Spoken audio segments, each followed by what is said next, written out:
Ok. Bueno, buenas tardes, chicos. El día de hoy tengo el placer de presentar a nuestro invitado. Él es Gustavo Acosta. Él tiene estudios de comunicación por el TEC de Monterrey y políticas públicas aplicadas por la Universidad de Guadalajara. Y actualmente está estudiando un micromáster en el MIT X de Data aplicada a pobreza.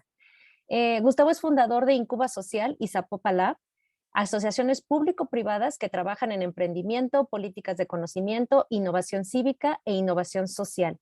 Él es profesor para la Escuela Bancaria y Comercial en la materia de plataformas digitales y videojuegos, para el Centro de Arte Audiovisual en Marketing Web, Desarrollo de Videojuegos y Negocios para Industria Creativa.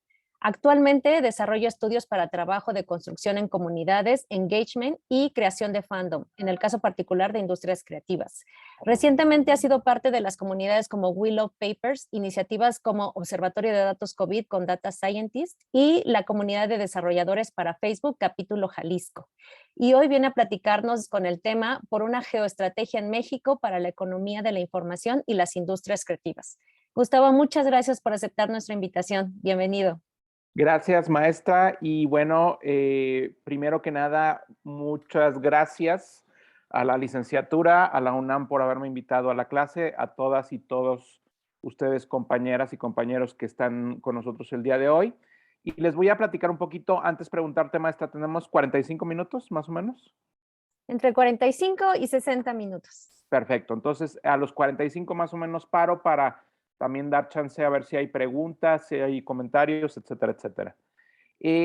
Originalmente les voy a platicar un poquito a qué se dedica Zapopan Lab, Incuba Social y otras asociaciones para las que trabajo en la parte final de la presentación, pero voy a empezar ahorita con el tema fuerte para que no se me vaya nada, ¿no?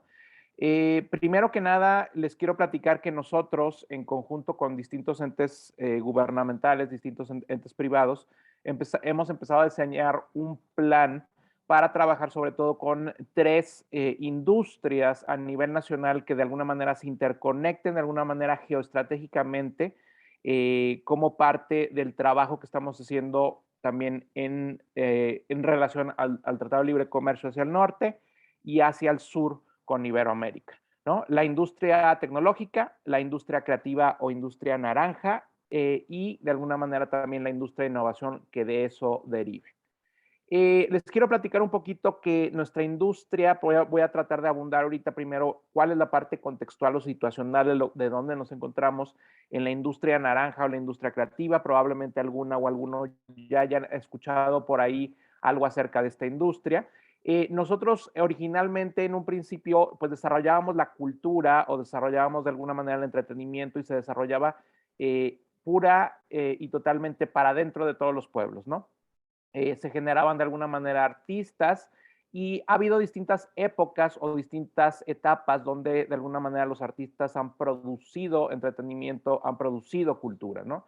En los 80s, por ejemplo, la gran parte de la cultura era para la élite, para los artistas, para los medios de comunicación, y a partir de los 90s la cultura se empieza a masificar y empieza a construir una industria un poco más masificada. Tanto así que en el 2000 o los años 2000 hemos empezado a tratar de dividir de alguna manera la cultura hacia la masificación, hacia de alguna manera el entretenimiento. Incluso también el Estado ha tomado de alguna manera parte en la política cultural que trabaja de alguna manera para las y los ciudadanos, ¿sí? A partir de esto hay estudios muy interesantes que empiezan a entender que finalmente el entretenimiento y la cultura y esto que llamamos nosotros la economía naranja ya es de alguna manera una economía que se mueve. Hay un estudio que se llama Warhol Economy de este artista Andrew Warhol, que seguramente ustedes recordarán por las latas de sopas de Campbell's y un montón de otras obras que tiene, donde se hizo un estudio, por ejemplo, en la ciudad de Nueva York para ver cómo eran los circuitos de los artistas y cómo ellos a su vez de alguna manera llamaban de alguna manera a la generación de una microeconomía dentro de este tipo de ambientes. En algunas ciudades masificadas, ustedes incluso pueden ahí revisar algunos de los textos de economía naranja a partir de un libro que es muy famoso, que se llama Ciudades Creativas del economista Richard Florida. Pueden empezar a ver cómo de alguna manera en las grandes ciudades, en el caso de Ciudad de México, el grande de otras urbes grandotas, se empiezan a desarrollar este tipo de economías a partir de que los artistas se empiezan a juntar, empiezan a encontrar diversidad y empiezan a encontrar algunos puntos en común para empezar una especie de vendimia interna, ¿no? De alguna manera el arte y la cultura empiezan a generar también prosperidad y crecimiento a las ciudades. ¿Por qué? Porque no solamente hacen una vendimia, digamos, de los mercados tradicionales de mercado de arte dentro de las ciudades, sino también se crean, por ejemplo, ciudades marcas, como es el caso de Nueva York, donde dice, bueno, la gente quiere viajar a Nueva York para ir a lo mejor a Broadway, para ir a lo mejor a tal espectáculo, ir a ver tal cosa, ¿no? Y esto empieza a generar de alguna manera prosperidad, pero también a partir del contacto entre los propios artistas. Si alguna o alguna de ustedes, compañeras o compañeros, de repente es fan de algún tipo de arte, algún tipo de fanzine, algún tipo de exposición, sabrán que dentro de ese tipo de ambientes pueden encontrar a lo mejor no solamente una exposición, sino a lo mejor alguna vendimia de algún tipo de producto, algún tipo de objeto, ¿no? A partir de ahí, los artistas también se empiezan a masificar, ¿no? Y entonces empiezan a generar también una venta internacional, a lo mejor de sus propios productos. ¿Por medio de qué?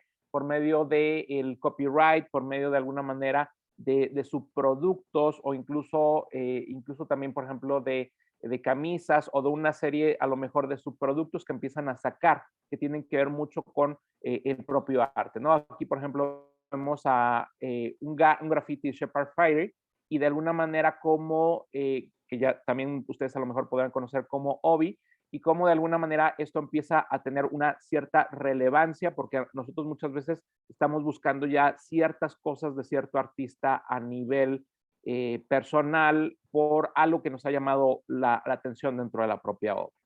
Sin embargo, en algún momento también se empieza a entender que de alguna manera todos estos circuitos de artistas empiezan a tener también líderes de opinión que empiezan a colocar de alguna manera las obras de arte y el entretenimiento porque a su vez recomiendan, se empiezan a crear circuitos un poco igual que los medios de comunicación te dicen qué película deberías de ver, te dicen a lo mejor qué ropa es la que ahorita está en boga, que a lo mejor qué videojuego deberías de consumir. De hecho, por ejemplo, hay un sitio que a lo mejor muchas y muchos de ustedes conocen que se llama Metacritic, que es el sitio más temido en el caso de industria de entretenimiento. ¿Por qué? Porque calificas una evaluación, una media de todas las calificaciones que tienen los 4 productos culturales más importantes masificados en este momento, que es el cine, las series de televisión, los videojuegos y la música. Y a partir de eso sacan una calificación y mucha gente no compra o no ve los productos si no tienen una calificación arriba de 7 o arriba de 8, ¿no? Y a partir de ahí se empiezan a crear también no solamente circuitos, sino también líderes de opinión a partir de los propios circuitos. Los artistas son los que de alguna manera empiezan a impulsar la creatividad, son dentro de algo que nosotros llamamos la pirámide de la innovación. Los artistas y los creadores son un 2.5% de la población que a su vez son impulsados por circuitos mayores para poder construir o cambiar o transformar o llamar tendencias, ¿sí? Entonces, a partir de ahí se empieza también a masificar cómo hay personas que les gustan usar productos nuevos, que les gusta consumir nuevos tipos de entretenimiento, nuevos tipos de cultura, y cómo ellos a su vez agarran todo esto y empiezan a masificar de alguna manera un nuevo entretenimiento. Yo muchas veces pongo una pirámide de la innovación de ejemplo para poder entender cómo se masifican las tendencias. De repente llega una chica que tiene la mitad del pelo morado y la mitad del pelo lo tiene rapado. Y le digo, oye compañera, ¿por qué tienes la mitad del pelo morado y la mitad del pelo rapado? Me dice, bueno, es una expresión contra los feminicidios. Muy bien, compañera. De repente un compañero la ve, que es un compañero youtuber, y le dice, oye compañera, ¿por qué traes así? Es una expresión contra los feminicidios. Me gusta, la voy a usar para mi canal de YouTube. Entonces, de repente, esa creación se empieza a masificar a partir de algo que vamos a llamar un early adopter o una persona que empieza a adoptar este tipo de cultura y lo empieza a masificar entre sus seguidores. De repente, las personas que ven este canal de YouTube empiezan a vislumbrar por ahí que les gusta el pelo, cómo trae el pelo este youtuber, este influencer por ahí, ¿no? De repente ya no es difícil encontrar gente en la calle con la mitad del pelo morado y la mitad del pelo rapado, e incluso llegan a las estéticas y te dicen, oye, pero me gustaría tener el pelo así como lo traen todos. No sé por qué lo traen así, pero me gustaría tenerlo así, ¿no? Y entonces la tendencia se empieza a masificar. Obviamente, dentro de la base de la pirámide, de esto que se llama la pirámide de las innovaciones, va a haber algunos que les vamos a llamar laggards o conservadores que nunca van a querer traer el pelo así, ¿no? Pero así se va a masificar la tendencia. Así, por ejemplo, encontramos la cultura de los tatús en México después de mucho tiempo que empezó en Estados Unidos.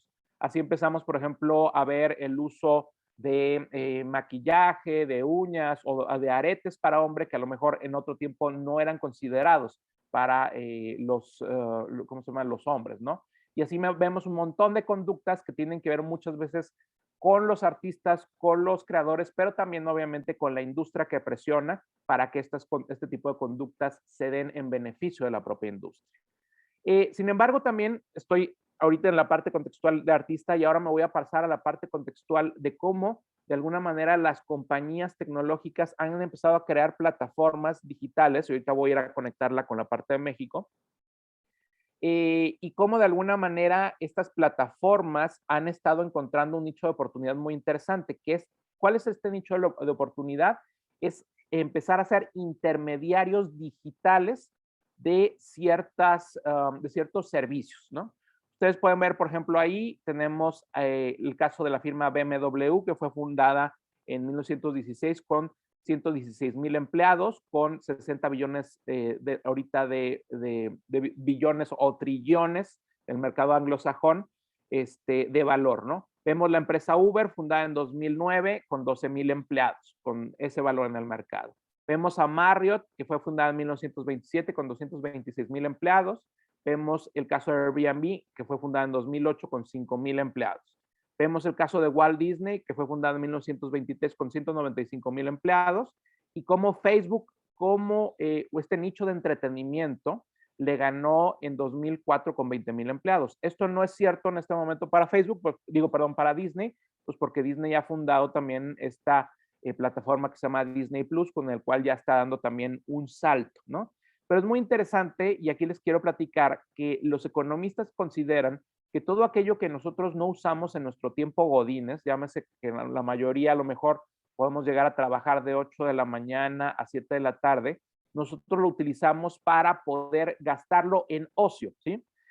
Gastarlo en ocio es desde que tú te vas a tomar un café con tu amiga o con tu amigo, te vas a tomar una cerveza, o a lo mejor lo gastas en tu casa viendo Netflix, o a lo mejor lo gastas en tu casa jugando algún videojuego, o a lo mejor te vas al teatro, o a lo mejor decides leer una revista. Todo este tiempo tú lo puedes gastar en ocio como tú quieras y gustes.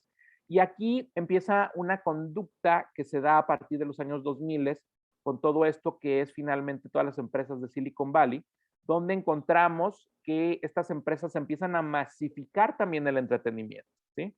Y al masificar el entretenimiento hablamos de que tú pasas más tiempo a lo mejor a veces en redes sociales. No sé si ustedes se han dado cuenta cuál es el promedio en el que pasan en Instagram, que Instagram se los dice inmediatamente, o pasan mucho tiempo en Netflix o de alguna manera pasan mucho tiempo en Internet y no tanto ya a lo mejor un cierto tipo de vida análoga.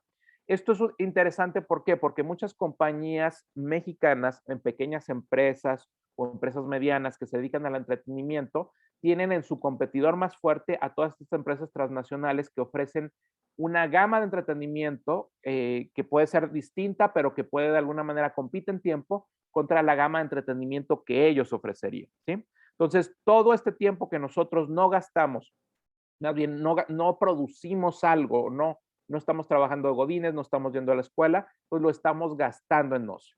Y ahí entran un montón de empresas variopintas que van desde la cultura hasta el entretenimiento para poder de alguna manera trabajar sobre su atención de ustedes, que es muy valiosa, ¿no?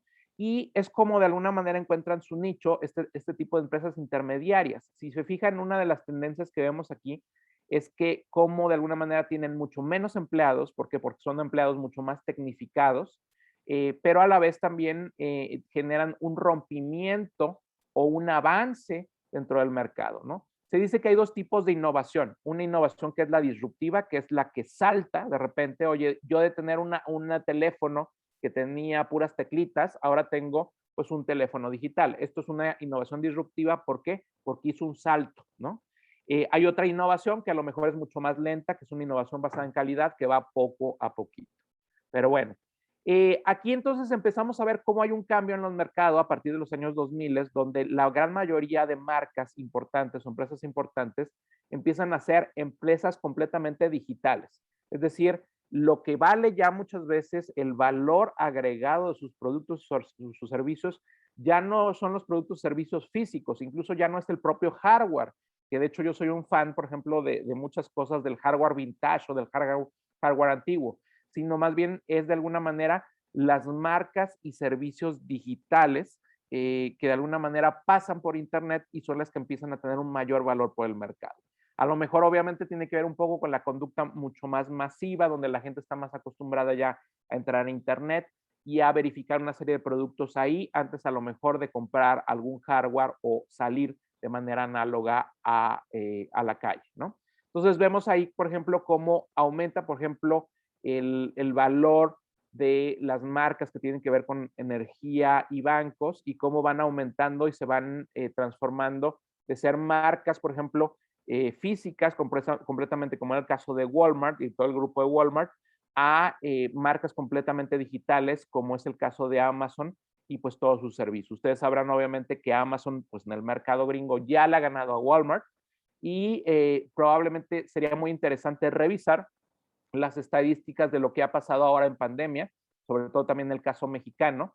Es muy interesante también una tendencia que sucede en el caso del mercado anglosajón, donde cada vez más vemos cómo hay una desaparición de los malls. No sé si han visto por ahí de repente algunos artículos de la desaparición de los centros comerciales, que aquí en México no se ha dado tanto, quizá porque es una tradición un poco más sociocultural el ir a dar la vuelta, como nosotros daríamos la vuelta en un pueblo, a ir a ver gente, a que nos vean, un poco más social y menos basada en el consumo, como el caso de los anglosajones, pero pues que también podría ir de alguna manera poco a poco también hacia una desaparición de los malls centradas más bien en los servicios de entrega a domicilio, ¿sí? Y bueno, me voy a saltar tantito esta parte. Aquí de alguna manera se empieza a ver cómo el hardware empieza a dejar de ser importante en relación a todo el software. Aquí hay un crecimiento del mercado, por ejemplo, de caso en Microsoft, de cómo cada vez más Microsoft tiene servicios en la nube, distintos tipos de software y cómo el mercado del hardware va bajando. Todo esto nos lleva pues a una conclusión interesante. Por ejemplo, muchas de las empresas de tecnología gringas que han tenido gran éxito tienen 4 factores importantes, ¿no? Uno es que empiezan a ser sociales, es decir, que te permiten cierta sociabilidad. Tú desde que te metes a Amazon puedes tener una cierta sociabilidad con otros usuarios que empiezan a calificar o evaluar distintos tipos de productos. Pueden ser que tienen que ser móviles o basados también en el teléfono, es decir, tú ya también puedes cargar con tu Amazon en el teléfono. Yo procuro no hacerlo porque si no me la pasaría en el transporte público metiéndome a ver productos y gastando, digo, a mí no me conviene, y que estén basados en analíticas, es decir, que finalmente estas plataformas les ponen a ustedes una especie de correa virtual para saber, obviamente, no solamente sus datos, sino sus tendencias. Es decir, oye, a Pedro le gusta los tenis, pues le voy a enviar más tenis y más tenis y más tenis y también de alguna manera voy a verificar qué colores le gustan para enviarle productos de los colores que le gustan y si sé también que le gustan los perros, pues también le voy a enviar productos de perros, etcétera. Analíticos y finalmente que estén basados en la nube. Son 4 factores importantes de esas plataformas que son intermediarias y que empiezan a tener éxito. Todas son plataformas intermediarias, todas han llegado a mercados que ya existían y se interponen en medio para producir más oferta-demanda en medio. Por ejemplo, si yo soy Uber o yo soy Didi o yo soy la plataforma que yo quiera, yo necesito de alguna manera intermediar por medio de mi plataforma a los choferes con, de alguna manera, la gente que quiere tener un viaje, ¿no? O soy un intermediario entre la gente que quiere jugar un videojuego y la gente que quiere producir un videojuego. O soy un intermediario entre la gente que quiere rentar una habitación para un Airbnb y la gente que quiere llegar a ser hospedada, ¿no? Entonces, es el nicho de oportunidad que han encontrado la mayoría de estas plataformas que de alguna manera se han ido a la parte digital para poder facilitar dar un servicio, pero que al mismo tiempo han encontrado un intermediario. Es muy difícil en este momento, en 2021, encontrar a veces nichos de oportunidad. En algún momento hubo una fiebre de oro de las aplicaciones, que todo el mundo decía, yo quiero hacer una aplicación de perritos, yo quiero hacer una aplicación de gatitos.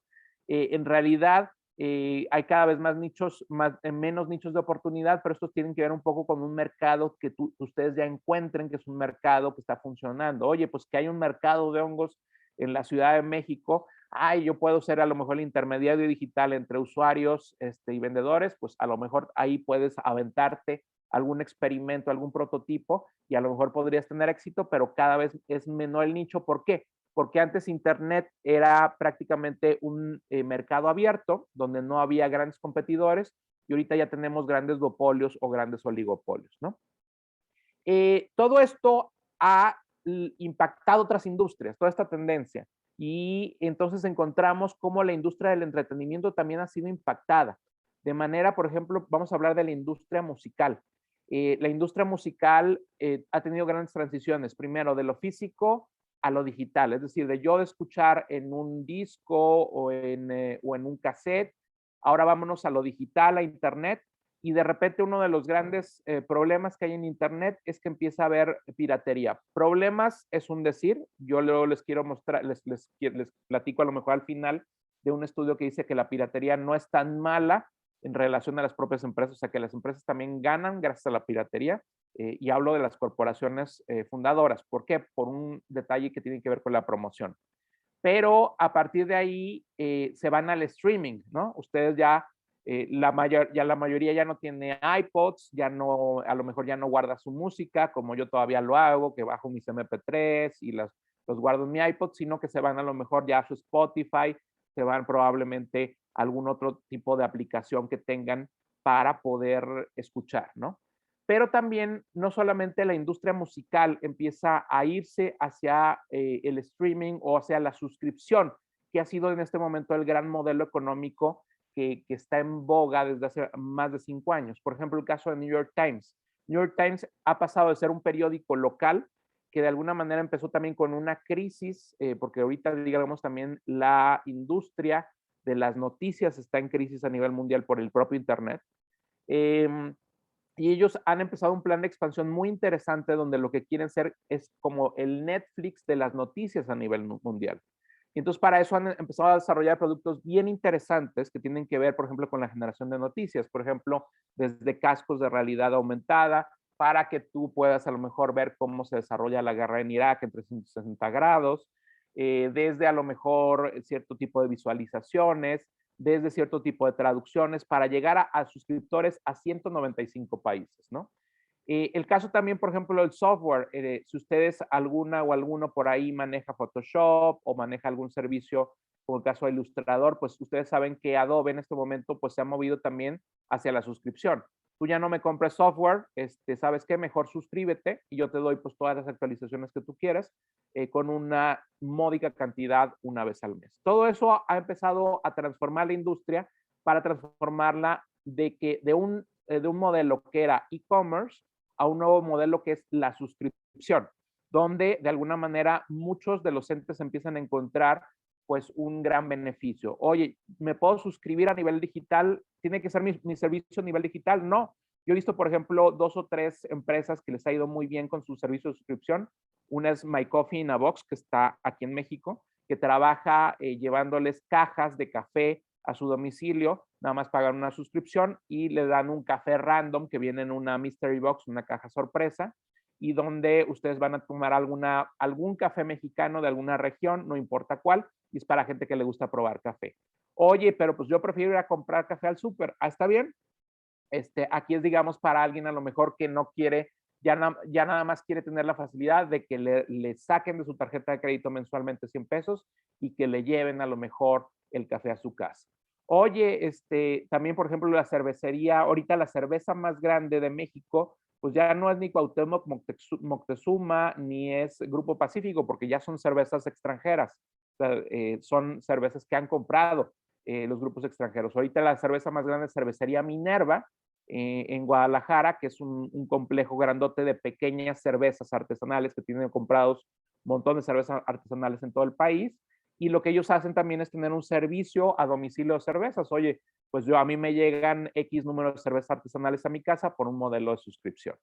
Incluso el entretenimiento, pues ha ido a situaciones, por ejemplo, que tienen que ver con la educación. Alguna o alguno deben de conocer por ahí la aplicación que se llama Headspace, que incluso tiene también su serie en Netflix, y que nos habla un poco de cómo podernos educar en toda esta cuestión del mindfulness, de la meditación, y que es una de las aplicaciones, de una de las 10 aplicaciones que tienen más suscriptores en el mundo y que tienen una mejor inversión por todo este tipo también de mundo donde nos encontramos, donde la gente cada vez más requiere en sus trabajos, en sus servicios, pues un mayor número de herramientas contra el estrés, un mayor número de herramientas para poder tener la cabeza despejada. Y bueno, todo esto es un modelo de suscripción y toda esta tendencia nos lleva a saber qué, qué podemos hacer en México respecto a estas tendencias que tienen que ver con la industria tecnológica, la industria de entretenimiento que cada vez se masifica más.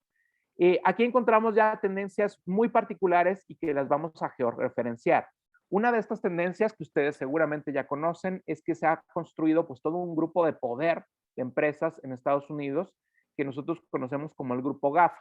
Google, Amazon, Facebook, Amazon, y yo también incluyo a Microsoft, como centro y ecosistemas, sobre todo alrededor de California, de Seattle, de Portland, ¿sí? Su influencia es total, obviamente, sobre el Internet y los servicios. Hablo del caso de México particular, porque si nosotros fuéramos un país asiático, seguramente estaríamos bajo la influencia de China.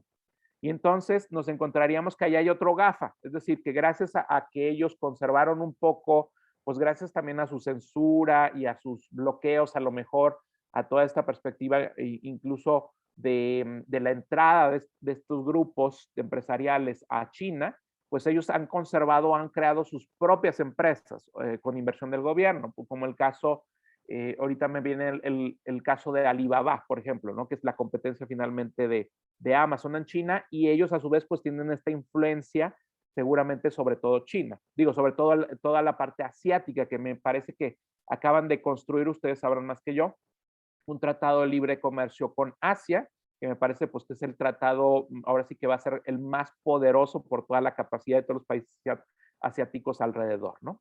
En relación a México, también hay un ecosistema de nacimiento de otro tipo de empresas también muy innovadoras que tienen que ver con otro tipo de industria. Por ejemplo, el caso de la energía, el transporte. Tesla recientemente se ha mudado de California a Texas, a San Antonio, Texas. Y Texas, de alguna manera, empieza a ser también un estado muy poderoso de la Unión Europea. Si bien California es el estado que produce el mayor PIB a nivel Estados Unidos, Texas de alguna manera pues le está tratando de hacer la batalla pues con todo el caso de industrias energéticas y otro tipo de industrias que tiene. De hecho hay como incluso ideológicamente o socioculturalmente hay una pelea entre estos dos estados pues que es histórica, ¿no? Y también hay algo interesante, y esto se los quiero platicar. En algún momento en la historia de México, México era el centro, sobre todo Ciudad de México, era el centro de contenidos a nivel Latinoamérica para la cuestión de entretenimiento. Vamos a hablar que Televisa en algún momento pues era el centro de entretenimiento para todo Latinoamérica, ¿no? Ahorita les voy a dar como casos muy, muy ejemplares de esto que fue la influencia en algún momento de Televisa. Sin embargo, en algún momento Miami la desbancó, es decir, todas estas empresas, Telemundo, no me acuerdo cómo se llama la otra cadena televisiva, le desbancaron en contenidos y entonces también de alguna manera todos los contenidos que iban hacia todo Iberoamérica se desplazaron para allá y también obviamente California, pues que ya tenía Hollywood, pero que iba de alguna manera a un mercado mucho más mundial. Entonces, tenemos ahorita como 3 puntos focales que tienen que ver con la tecnología y con el entretenimiento y con la innovación en Estados Unidos. Unos que tienen que ver con este tipo de empresas digitales, que son el GAFA, muy relacionados con California, con Seattle, con Portland. Otro ecosistema que tiene que ver con energía, que tiene que ver caso particular de Texas. El ecosistema de producción de contenidos de entretenimiento que tiene que ver con Miami y California. Y bueno, ahí se pueden, ahorita nada más yo estoy hablando de 3 industrias, pero ustedes ya luego podrán encontrar más industrias a nivel geográfico. Y aquí viene otro asunto también particular, y aquí lo que quiero tratar también es cómo México de alguna manera puede aprovechar de alguna manera estos puntos geográficos focales. También viene el tema de la geopolítica, que ustedes seguramente como parte de negocios internacionales estudian. Ustedes sabrán que hay una tripolaridad en este momento en el mundo entre China, Estados Unidos y Rusia, unos más por la cuestión económica, otros más por la cuestión militar. Pero hace poco se acaba de salir un artículo que habla de algunas tecnologías que tiene que conservar Estados Unidos si quiere seguir siendo una especie de hegemonía mundial. Y este tipo de tecnologías van a ser muy importantes para que en México pensemos cómo nosotros nos podemos convertir un poco en proveedores también de componentes para este tipo de tecnologías, ¿no? Eh, una, para poder conservar su hegemonía política, y lo digo porque siempre en relación a Estados Unidos, porque nosotros como México, pues afortunado o desafortunadamente no podemos escapar de la influencia de Estados Unidos, ¿no? Obviamente si estuviéramos cerca de China, si estuviéramos cerca de Rusia, pues sería otro rollo completamente distinto. Entonces, eh, Estados Unidos tiene que poner ahorita o está en un proceso de alguna manera que ustedes han visto con el caso del nacionalismo, que es un proceso un poco de dejar de estar hacia afuera y más bien de estar hacia adentro, y de cómo Estados Unidos ha perdido mucho de su desarrollo, producción, muy probablemente por el caso de las guerras hacia afuera, y cómo de alguna manera ha tenido que replegarse, y uno de sus planes de replegarse es precisamente apostar a estas tecnologías para poder seguir siendo o ser competitivo contra los otros países, como es el caso de China y el caso de Rusia. Uno es inteligencia artificial, otro es computación cuántica. Se le llama computación cuántica a toda esta computación que se desarrolla no solamente por factores tecnológicos, sino también por otro tipo, a lo mejor, de componentes, ¿no? Como puede ser a lo mejor los átomos. En algún momento, una computación cuántica pues podrá ayudar a lo mejor a desencriptar mucho más fácil un sistema de seguridad contra otro país. Ahorita estamos en el tema de geopolítica, ya pasamos ahorita el tema de los negocios, ¿no? La producción de semiconductores, todo esto que son los procesadores, por ejemplo, Intel, los procesadores de sus computadoras, de sus celulares, la biotecnología médica, que son los laboratorios de producción, por ejemplo, ahorita que hubo de respuesta al caso de COVID-19, ¿no? Y aquí vemos cómo hubo, también un desequilibrio mundial. ¿Por qué? Porque no todas las naciones tenían los suficientes laboratorios a su disposición para poder producir vacunas para su gente. Imagínense que se viene el caso de otra pandemia, y entonces no hay ese tipo de infraestructura. Por ejemplo, el caso de México y el caso de otros países de Iberoamérica, pues fue muy notorio de que pues, nosotros no tenemos producción interna de este tipo de laboratorios, pues tenemos que estar de alguna manera a la espera de estar recibiendo estas vacunas de alguien más, ¿no? Que va a ser muy importante a futuro, es decir, contar con este tipo de infraestructura. ¿Por qué? Porque a nivel geopolítico también es una herramienta de defensa, ¿no?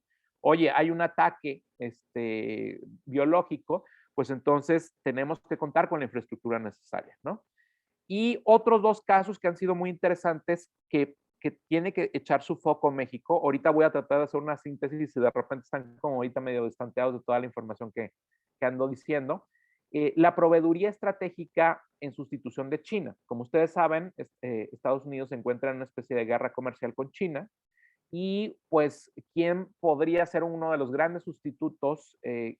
Y eso es ponernos las pilas como país.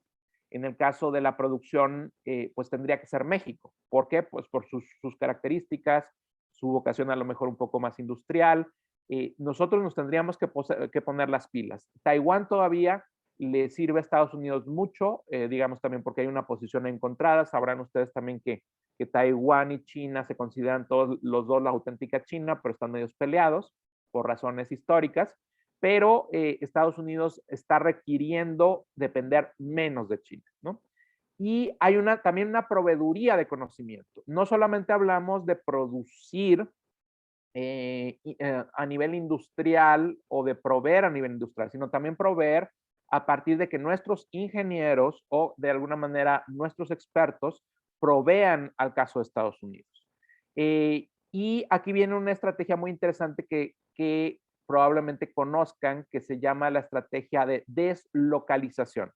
Es decir, México está lleno de empresas deslocalizadas que pertenecen a Estados Unidos. Desde a lo mejor una empresa como es automóviles como la Ford, que de alguna manera se mueve a México porque le sale más barato aquí producir los automóviles y luego llevárselos a Estados Unidos, como es a lo mejor una empresa como HP o IBM o Google, que de repente dice, pues vamos poniendo a los ingenieros en México porque les tenemos que pagar menos, o sea, les pagamos menos que en Estados Unidos, tenemos a lo mejor el mismo servicio de estos ingenieros y pues viven súper bien en México con de alguna manera el modus vivendi de México sin tener que ser ingenieros estadounidenses. Esta deslocalización del conocimiento la ha aprovechado muy bien India, ¿sí? Es decir, India es uno de los grandes proveedores de conocimiento o de expertos para Estados Unidos. Sin embargo, uno de los grandes problemas de India ha sido el caso del uso horario, ¿sí? Porque el uso horario mexicano, pues, es más adecuado, de alguna manera, a conectarse, obviamente, al uso horario gringo. Entonces, India ha sido muy inteligente y ha empezado a traer empresas a México, es decir, empresas delocalizadas de la India. Por ejemplo, hay una empresa que se llama Tata. Tata tiene plantas en Guadalajara, tiene plantas en el norte del país y lo que hace es contratar ingenieros mexicanos para darle servicios a los estadounidenses, ¿no? Entonces, todo esto nos lleva, más o menos, ya empiezan a ver por dónde, hacia qué tiene que hacer México para aprovechar su posición geográfica respecto a las industrias de innovación, de tecnología, de entretenimiento. México no puede escapar a la tripolaridad y a la influencia de Estados Unidos y a su vinculación con el TEMEC, esto es claro. México debe generar un plan para seguir fortaleciendo sus capacidades, es decir, seguir proveyendo expertos de habilidades blandas y manufactura hacia Estados Unidos, es decir, cada vez más este tipo de posicionamiento. ¿Cómo es habilidades blandas? Oye, vamos a producir muchos mejores ingenieros, ¿no? Que de alguna manera respondan a este tipo de necesidades. Ahorita les voy a platicar del plan Jalisco-Tijuana, que es un plan que desde Zapopan Lab hemos estado apoyando, y es como hay un montón de empresas deslocalizadas que están entre Jalisco, Colima, eh, Sinaloa, Sonora, Tijuana, Baja California, que son donde se van de alguna manera muchas de las empresas tecnológicas a tratar de jalar ingenieros para empezar a trabajar hacia Estados Unidos. Es decir, sobre todo el aeropuerto de Guadalajara conectado con California, son 3 horas de distancia y proveen de alguna manera de muchos de los servicios en trabajo en relación al propio California, ¿no? Esto también ha devenido de alguna manera desde hace mucho, no se ha seguido al pie de la letra, cada administración política ha cambiado un poco, pero más o menos desde el periodo de Vicente Fox, hay un plan de regiones de innovación. Nosotros debemos de ir un poco en el país a regionalizar la innovación, no solamente de proveeduría hacia Estados Unidos, sino también, obviamente, ahorita vamos a atacar el caso de México hacia México. Es decir, tenemos regiones que pueden ser mucho más estratégicas. El caso de Jalisco-Tijuana es una región que puede proveer mucho trabajo de conocimiento a ingenieros y hay muchas estrategias que les voy a platicar ahorita que hemos estado trabajando en conjunto con algunos de estos estados en lo que vamos a llamar el cinturón de software, que de alguna manera está conectado con el caso de Estados Unidos. Pero también hay de alguna manera regiones estratégicas, por ejemplo, ahorita hay un esfuerzo de gobierno federal porque parte del sur se convierta pues en una región sobre todo estratégica a nivel energético para el caso del país, bien o mal, obviamente aquí habrá distintas opiniones y por ejemplo también ha habido un plan que surgió a partir también de la época de la administración de Calderón para trabajar sobre que las ciudades, algunas de las ciudades importantes de México, están transformadas en ciudades creativas, ¿no? En algún momento hubo un plan donde Calderón trató de que se generara en Guadalajara una ciudad creativa digital que pudiera competir contra la generación de contenidos de Miami. Pero obviamente por cuestiones políticas, por una mala inversión, muchas de ellas son malas decisiones políticas, pues obviamente no ha servido para nada ese plan en relación a todo el trabajo que se está llevando cada vez más Miami en relación al contenido digital para producir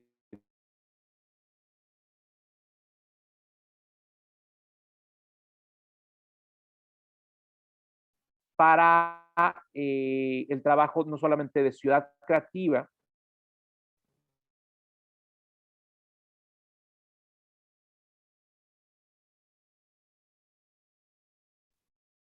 Hola, Gustavo.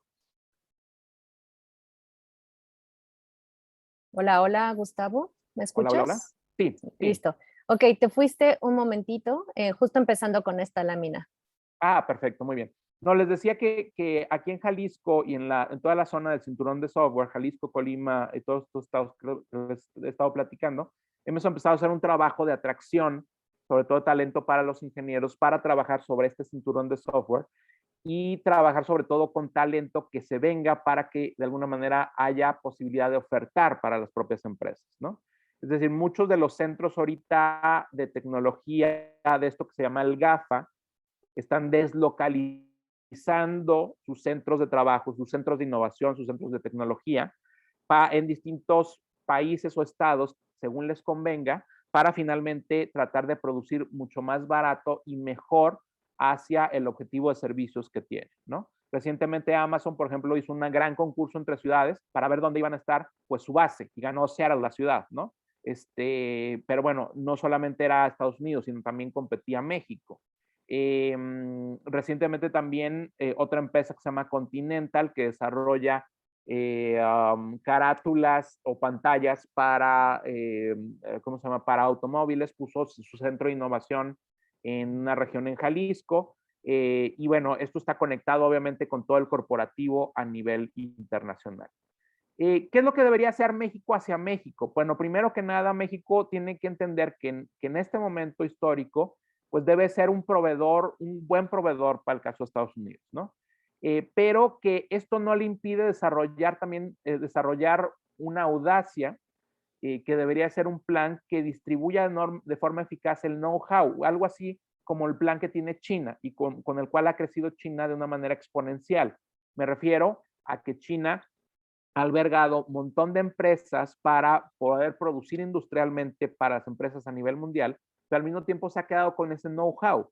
Y lo que ha hecho es un poco distribuir el conocimiento, ¿sí? Esto ha sido obviamente un plan que tiene de un estado, digamos, que es muy poderoso y un estado que ha podido decir, pues oye, obviamente tú ya tienes todo este know-how o todo este trabajo, todo este conocimiento de una empresa como Google, ahora vamos a fundar una empresa distinta y que le va a hacer un poco la competencia a Google. Aunque este ha sido un poco el estado muy, ¿cómo le podemos decir? Muy interventor, ¿sí? Acá tendríamos que hablar también sobre todo de cómo las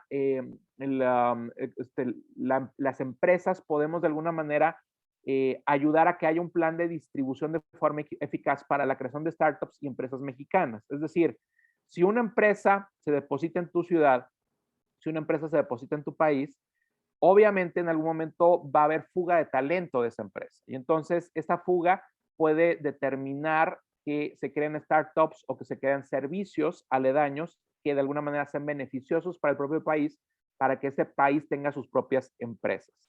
Hay una teoría económica que de alguna manera ha estado en caída en el mundo que se llama Trickle Down Economics, que no sé si en alguna de sus clases la han visto.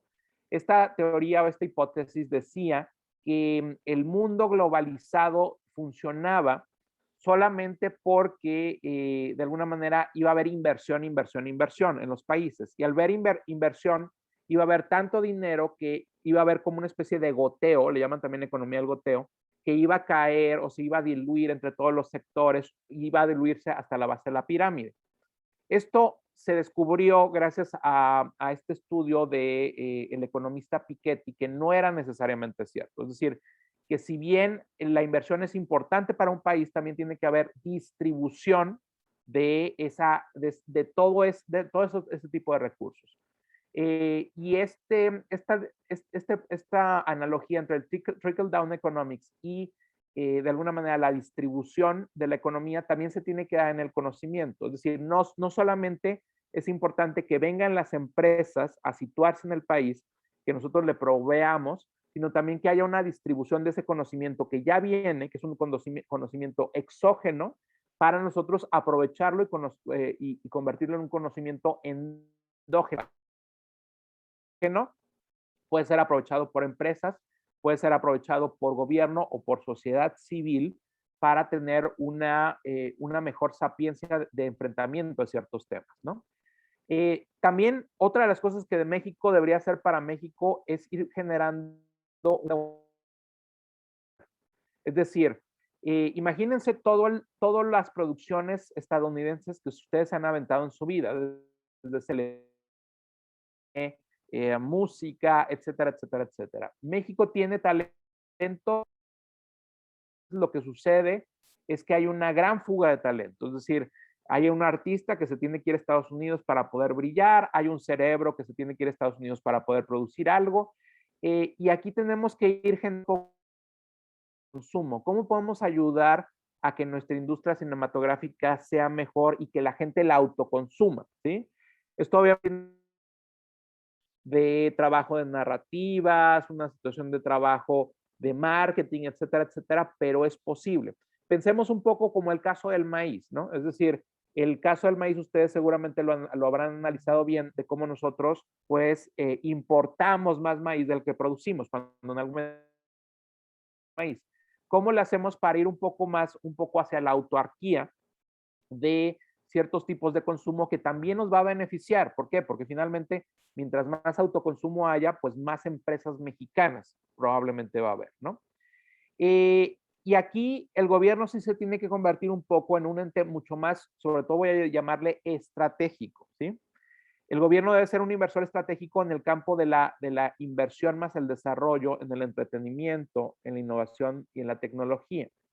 Hay quien dice, hay de repente una ala que es muy libertaria, todo sea completamente abierto, pero aquí tiene que ver un poco con los extremos. Si hay algo que es completamente abierto, se diluye un poco esta autarquía del país y entonces de repente pues no tenemos industria para poder producir, ¿no? Eh, en algún momento, si ustedes le echan un ojo, Richard Florida, este autor de Ciudades Creativas, tiene un libro muy interesante que se llama Reset, que habla acerca de cómo de alguna manera la innovación y la tecnología fue fluyendo en el caso de Estados Unidos, gracias también a la inversión del gobierno. Es decir, el gobierno es un gran inversor en cuestiones de tecnología y no solamente es la industria privada per se. Es decir, la industria privada per se a lo mejor no logra nada, pero el gobierno es el que invierte en situaciones, en momentos estratégicos y con planes a futuro para que de esta manera se desarrolle una industria. Entonces, por ejemplo, habla de cómo después de lo que fue ¿cómo le llaman esto? La gran caída económica a principios de los años 20 en Estados Unidos, la Gran Depresión, el gobierno empieza a invertir muchísimo en la industria eléctrica y la empieza a hacer crecer y empieza de alguna manera a difuminarse o a divulgarse como este tipo de innovación, ¿no? Entonces, en México tiene que ser muy estratégico para entender cómo distribuir conocimiento, cómo de alguna manera impulsar el autoconsumo interno para mejorar también la producción dentro del propio país para que haya más empresas mexicanas y cómo también tiene que ser un inversor mucho más estratégico dónde pone el dinero o dónde pone la estrategia para que haya estos sectores de crecimiento. ¿Sí? México también tiene un papel hacia abajo, hacia Latinoamérica, y esto sobre todo yo pienso que tiene que recuperar mucho su papel como mercado de consumo. Ahí tiene un gran competidor al ala de Miami. Les voy a platicar un ejemplo súper sencillo, ¿no? Y por ejemplo, es el ejemplo del Chavo del Ocho, ¿no? Esta foto que me tomaron aquí a la izquierda es en la zona T, en Bogotá, que es una zona, no sé si ustedes ha tocado visitar una zona de antros y la gente con un montón de colombianos disfrazados de personajes del Chavo del Ocho, ¿no? A la derecha, en la parte de arriba, van a encontrar el gran desfile de París, el Parade de Chile, que es un desfile que se hace anualmente en la época navideña en Santiago de Chile, y diario hay personajes, globos gigantes del Chavo del Ocho, ¿no? En Brasil hay un canal 24 horas del Chavo del Ocho, en portugués. Y en Venezuela tenemos el parque de diversiones más grande, supuestamente de Latinoamérica, que es del Chavo del Ocho. Eh, esta influencia que nosotros a lo mejor ya ni siquiera percibimos en México, de cuestión del Chavo, pues es muy interesante la influencia que se logró siendo México un productor de entretenimiento. En este momento, por ejemplo, a nivel mundial, ustedes podrán encontrar que hay un montón de influencia, o le llaman también poder blando, por ejemplo, de Corea del Sur, ¿no? Que de repente pues, está lleno ahorita de grupos coreanos, ¿no? Y grupos kawaii y grupos de pop, ¿no? Asiático. Bueno, todo esto sigue un plan, y es un plan de alguna manera también de cómo el gobierno invierte y cómo la industria invierte de alguna manera en entretenimiento coreano para poder tener cierto poder, pero también un cierto poder de exportación, ahora sí, de la industria creativa a nivel mundial, y que de alguna manera pues reverbera obviamente en las empresas del país, en las empresas de entretenimiento. Lo mismo debería suceder en el caso de México, en relación hacia la producción de consumo, hacia el caso de Latinoamérica, que es un poco recuperar esta producción de consumo que ya teníamos, a pesar de que de muchos de estos países pues ya empiezan a generar pues sus propios esquemas de consumo o influencia, ¿no? Actualmente nosotros, en el caso de Zapopan Lab, también en convenio, hemos empezado a trabajar, y esto es importante porque también otra vez puede haber aquí opiniones encontradas, que si está bien, que si está mal el plan. Tenemos un poco que jugar con lo que ya tenemos. Y entonces en este momento pues hay una inversión del gobierno hacia el sur del país, y esta perspectiva del Tren Maya hemos empezado a trabajar en un convenio para tratar de zonificar la zona y ayudar sobre todo a productores, a productores, a colectivos y a esquemas de producción, sobre todo de pueblos originarios, que tienen que trabajar bajo un esquema de turismo, turismo de entretenimiento, turismo cultural, alrededor de que va a ser la zona del Tren Maya. Y esto pues va a ser importante para el sur, seguramente será de mucho impacto también hacia toda la zona de Latinoamérica. Y bueno, es un poco también cómo se regionaliza de alguna manera la industria, y cómo se regionaliza la innovación, y cómo de alguna manera tenemos que aprovechar de alguna manera a lo mejor algunos de estos trabajos de regionalización o de inversión que está haciendo en este momento el propio gobierno. Eh, Voy a cerrar un poquito la intervención antes de platicarles un poquito a qué nos dedicamos, hablando un poco de la serie de Foundation, que está en Apple TV. Si no tienen Apple TV, se pueden ir a Cuevana 3 y ahí la ven. Digo, yo soy un pro pirata en el sentido de que entiendo cómo se maneja de alguna manera el entretenimiento, y sé que es benéfico finalmente también para la industria. Si quieren, al final platicamos por qué. Pero en Foundation, si ustedes han empezado a ver la serie o leyeron el libro de Isaac Asimov, ellos hablan de cómo hay un escándalo dentro de una civilización porque hay alguien que empieza a predecir cómo va a funcionar a futuro esta civilización, es decir, cuándo va a ser la caída de esta civilización. Pero esto no es algo nuevo. A lo largo de la historia, por ejemplo, hay un señor, un catalán que se llama Alexandre Deloufeu, que empezó a hacer un trabajo muy interesante en toda su vida de predicción de cómo las civilizaciones, de alguna manera, llegaban, se creaban, estaban en un proceso de construcción, luego de expansión, y luego se caían, ¿no? Esto puede ser cierto, puede ser falso, o sea, puede ser de alguna manera una bonita metáfora, pero es muy interesante porque Deloufeu hablaba de que en algún momento para él la próxima gran civilización iba a ser la civilización latinoamericana, ¿sí? Y esto le digo, puede ser falso, puede ser cierto, pero también empezamos a encontrar señales muy estratégicas que México no ha utilizado y que debería de conectar, ¿no? Les voy a platicar de que para el consumo no solamente tenemos que ver hacia Sudamérica, hacia Latinoamérica, sino obviamente también hacia Estados Unidos. Es decir, nosotros podemos ser grandes productores de otro tipo de consumo de entretenimiento para Estados Unidos. ¿Por qué? Porque hay cada vez más una influencia latina y mexicana hacia Estados Unidos, que seguramente ustedes sabrán. Primero, por todos nuestros nacidos allá. Hay un libro también de este señor Huntington, que a lo mejor en alguna clase lo vieron, que escribió El choque de las civilizaciones. Este señor politólogo gringo escribió un libro al final de su muerte, era un profesor de Harvard, que se llama algo así como La identidad estadounidense. Y él habla de que uno de los grandes peligros para la identidad estadounidense era nada menos y nada más que México. ¿Por qué? Porque nuestras familias que se iban para allá, de alguna manera su identidad cultural era más fuerte que la identidad estadounidense. Su natalidad era más fuerte que la propia estadounidense, la identidad anglosajona, y que en algún momento pues iba a tener un gran porcentaje de alguna manera de natalidad y de identidad, la importancia de la identidad mexicana en Estados Unidos.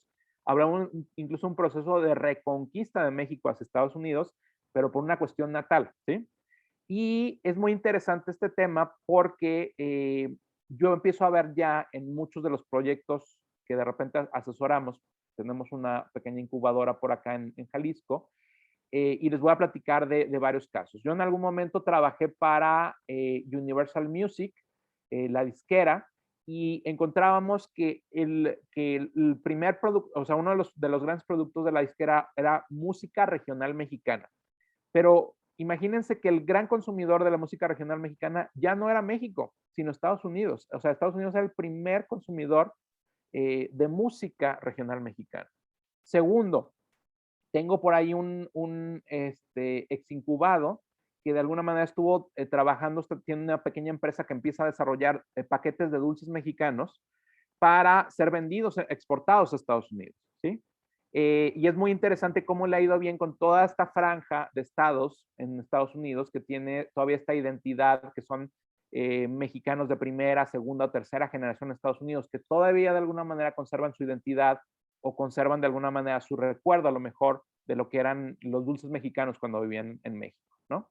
O de alguna manera hay como una mayor perspectiva de explotación del universo latino en el caso de Estados Unidos, es decir, las propias televisoras, los propios programas empiezan a tener un crecimiento exacerbado en Estados Unidos. Entonces, México me parece que no debe de entender o deben de ser mucho más estratégico y reentender un poco su posición a nivel global para generar una especie de reconquista también a nivel industriales. Obviamente hablamos de un proceso de años, de décadas, probablemente no nos toque verlo, pero de producción, primero de proveeduría, de reinserción del conocimiento, es decir, de producción de, oye, ya estamos generando todo esto ahora, vamos a hacer una reinyección de know-how para poder crear más empresas mexicanas y al mismo tiempo también de autoconsumo que nos lleve de alguna manera también a ser grandes productores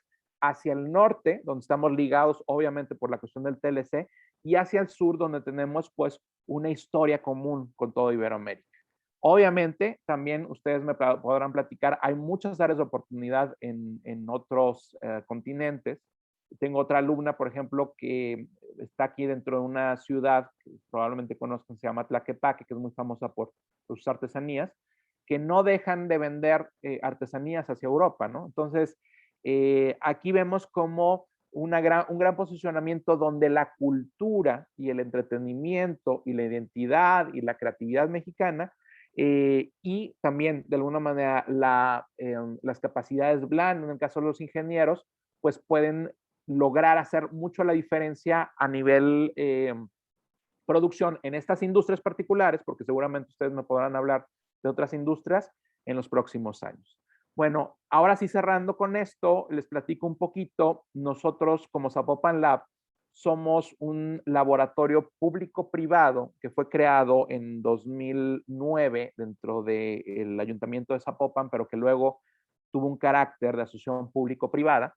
Y el laboratorio de alguna manera trabaja con todo esto que es la redistribución del conocimiento para sectores de gobierno, para sectores privados, para sectores sociales, que tienen que ver un poco con cómo nosotros trabajamos con distintos sectores para poder cuestionar, generar prototipos, generar experimentos, ¿no? Ustedes seguramente, muchos de ustedes viven en Ciudad de México, habrán encontrado de alguna manera el nacimiento de algunos laboratorios públicos que tenían de alguna manera cierta intención. Caso del laboratorio de la ciudad, en la administración pasada, me parece que sí fue la administración pasada.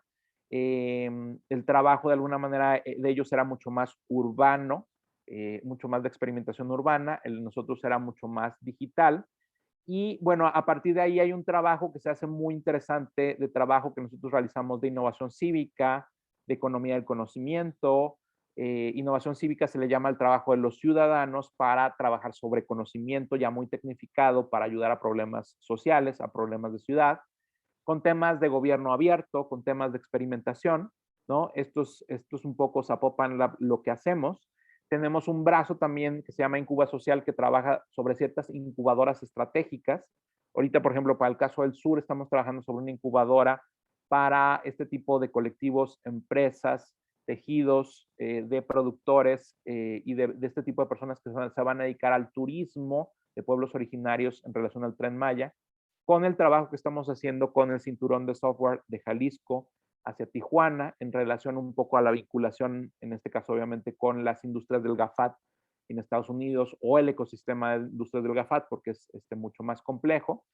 Y bueno, eso es un poco el trabajo que hemos generado. Me estoy saltando un poquito todo esto nada más para pasarles mis datos, algunas de las cosas que de repente tenemos de eventos. Este evento, por ejemplo, lo tuvimos de atracción para talento para Guadalajara. Fue precisamente cuando nos trajimos lo que era antes Campus Party, que se transformó luego en Talentland. Y bueno, aquí les quiero dejar un poco mis datos para poder acabar y a lo mejor dejar todo esto en preguntas, respuestas y comentarios. Por cualquier cosa nos pueden seguir en estos arrobas en Twitter, en Facebook, en LinkedIn.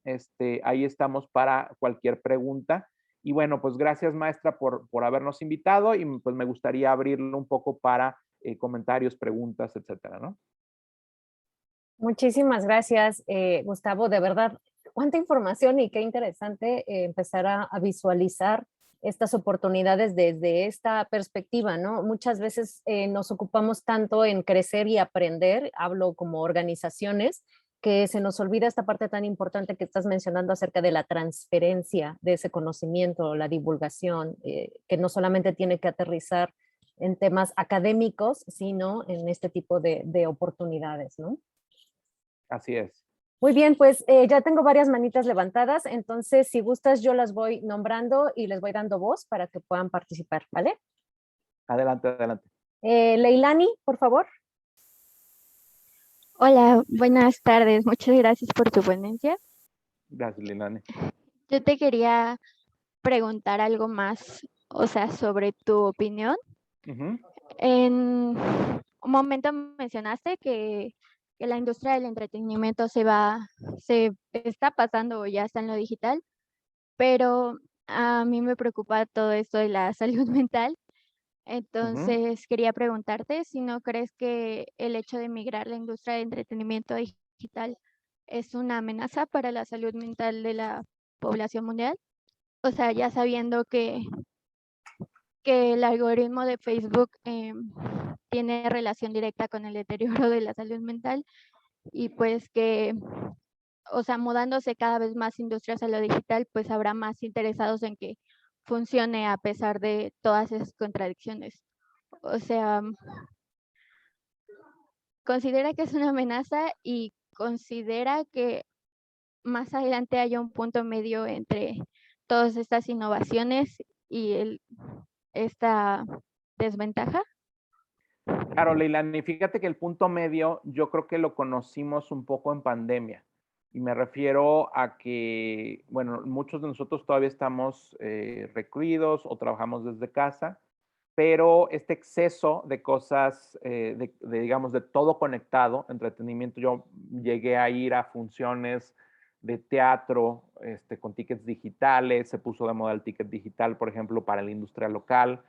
Me parece que también llevó a la gente a decir, pues quiero estar fuera, quiero tener una experiencia análoga, quiero irme a un restaurante, quiero irme a un café, quiero irme al monte con mis amigos, ¿no? Y entonces esto también trajo una tendencia en la industria que es bien interesante, donde la gente, ahorita hay una crisis porque muchos de los trabajos ya les están diciendo, pues ya están vacunados, regresense a trabajar. Y mucha de la gente ya descubrió también de alguna manera que podía mejorar su estilo de vida estando en casa, ¿no? Entonces ha traído una serie de contradicciones que de alguna manera van a permitir que también la industria análoga del entretenimiento y la cultura resurjan. De hecho, hay un artículo en, no me acuerdo si fue en New York Times que salió, donde un economista preveía que después de la pandemia, de todos los efectos pandémicos, ahora sí, de que ya no hablamos de virus, de que ya no hablamos de muertos, se iba a dar como un efecto de nuevos años 20 en Estados Unidos. Los años 20 en Estados Unidos que fueron su crisis de la Gran Depresión, eran una época muy liberal donde la gente se la pasaba en bares, en antros y se la pasaba afuera. Luego, cuando llega de alguna manera, obviamente, la Gran Depresión, pues la gente se devuelve a sus casas y es ahí donde surgen otro tipo de entretenimientos, como es cuando surgen los juegos de mesa, porque la gente no podía salir de sus casas, ¿no? Entonces, me parece que va a llevar a reequilibrios y que finalmente también este tema de salud mental cada vez es más importante. Incluso por ahí esta aplicación o esta suscripción que les comenté de Headspace, es por eso de alguna manera ha tenido o ha sido uno de los 10 más vendidos o de las 10 aplicaciones más rescatadas a nivel mundial, porque tiene que ver o habla precisamente del tema de salud mental. Me parece que este reequilibrio se va a dar inmediatamente pues, porque la gente no quiere estar pegada a Internet y quiere encontrar de alguna manera nuevas maneras. Ahora, Facebook sacó hace poquito este tema de la realidad virtual aumentada, que se llama Meta, de los metaversos. No creo que haya sido el momento, o sea, porque la gente de hecho creo que estaba un poco hastiada de las pantallas, sino que más bien pues representa como una apuesta a futuro y también en realidad me parece que era un poco una bomba de humo, una estrategia de relaciones públicas para que se dejara de hablar este tipo de temas en Facebook, ¿no? Tarde o temprano, si este tipo de empresas lo hacen mal, yo estoy casi seguro que puede haber otras empresas que pueden tomar su lugar, porque bueno, estas empresas sí están teniendo demasiadas externalidades negativas, como tú lo comentas en el caso de salud mental. Muchas gracias. Brenda Martínez, por favor. Sí, gracias. Bueno, mi pregunta es si, de acuerdo con tu experiencia, la infravaloración de las actividades que están dedicadas al entretenimiento y artísticas continúa siendo un obstáculo para el desarrollo de la economía naranja y este tipo de modelos de negocio en México. Sí, es decir, sí están de alguna manera infravalorados. Aquí tiene que haber primero un entendimiento de los gobiernos para meterle, o sea, meterle inversión, meterle conocimientos, meter un poco también entendimiento de cómo desarrollar una empresa de este tipo de industria, pero se tiene que entender que hay un poder en la cultura, es decir, es un poder simbólico, es un poder de alguna manera que se da. Tú puedes entenderlo esto más en toda la franja de estados con mexicanos o de habla hispana en Estados Unidos, o sea, como lo simbólico es bien importante, lo simbólico vende, la cultura vende, ¿no? Y entonces, al principio a lo mejor será nada más algunas personas que lo entiendan muy bien y luego, de alguna manera, yo estoy seguro que los sectores estratégicos se tienen que poner las pilas para entender cómo esto, ¿no? Cómo esto de alguna manera genera. Por ejemplo, vamos a la industria del vestido. De alguna manera, todos estos diseños que tienen que ver con los pueblos originarios, con las propias capacidades de los diseñadores mexicanos, pues pueden tener un gran ímpetu o tienen ya un gran ímpetu y muchas veces encontramos casos, un caso, por ejemplo, reciente de Carolina Herrera, me parece que era, de una diseñadora que copió sin solicitar o sin dar crédito a ciertas comunidades originarias y se vio implicada pues en un gran debate, ¿no? Entonces aquí tenemos que ir protegiendo también nuestra propiedad colectiva, nuestros símbolos, e ir entendiendo que finalmente tenemos un poder simbólico innato dentro de nuestra propia cultura que es muy poderoso. Gracias. No. Muchas gracias. Aileen. Sí, mi pregunta va un poco parecida a la que hizo Brenda, y es que ¿cómo podríamos implementar estos proyectos para impulsar la economía naranja de lo que es todas las artesanías que se hacen a nivel nacional, algo así como una extensión de lo que es el turismo hoy en día, el comercio y la industria? Pues aquí viene su labor muy importante dentro de lo que ustedes estudian finalmente, y es un poco cómo nos llevamos un pedacito de México a otros países, ¿no? Y un pedacito no solamente de México, porque México es súper amplio, México es un montón de naciones, ¿no? Y un montón de pueblos. ¿Cómo hacemos a lo mejor desde su investigación ustedes de ciertos mercados, a lo mejor mercados europeos, mercados asiáticos, para poder introducir a lo mejor ahorita en una tiendita, a lo mejor puede ser que ayuden al productor o a la productora por medio a lo mejor de un sitio particular, que se contacten a lo mejor con los diseñadores de interiores o el ecosistema de diseñadores de interiores de cierta región europea para que puedan posicionar a lo mejor este tipo ¿cómo se llama?, de artesanías. Aquí es ir entendiendo un poco la cadena, el ecosistema de cada región para ir optimizando de alguna manera este tipo de producto simbólico, este tipo de producto a lo mejor que va a ser para la industria del diseño, para la industria del interiorismo, y cómo irlo posicionando.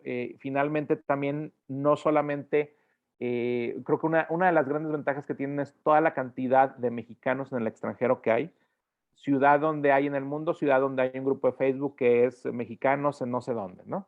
Y entonces a partir de ahí se puede ir desarrollando pues un pequeño empoderamiento, porque primero los propios mexicanos son los primeros que empiezan a comprar lo mexicano en el exterior, y luego viene pues también digamos, una gran diversidad de personas que lo empiezan a hacer porque se pone de moda, ¿no? Me acuerdo ahorita, por ejemplo, en Corea del Sur, que están de moda ahorita los elotes o los esquites, estilo mexicano, y es, mira, quiero mi esquite, mi elote estilo mexicano, ¿no?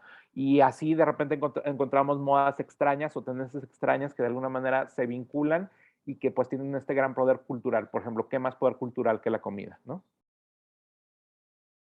¿Pero crees que sea posible como implementarlo de un proyecto mm, como una secretaría en México?